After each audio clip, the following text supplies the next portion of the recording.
សួស្តីមិត្តទាំងអស់គ្នាដែលចូលចិត្តចំអិនម្ហូបថ្ងៃនេះយើងមានម្ហូបមួយមុខ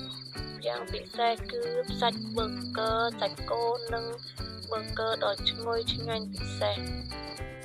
អូខេមកដល់ទៀតហើយតើអ្នកទាំងអស់គ្នាចង់ធ្វើម្ហូបប៊ឺហ្គឺនេះដែរឬទេមានម្ហូបដ៏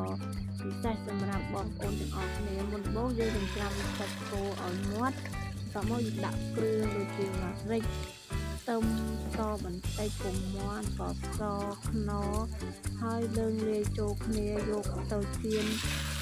នឹងផ្ទះក្តៅកុំឲ្យវាឆ្អិនពេកយើងត្រឡប់ទៅត្រឡប់មកដូចក្តាមឆាអញ្ចឹងឯង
សាច់របស់យើងជិតឆ្អិនហើយសូមយើងដាក់ជីក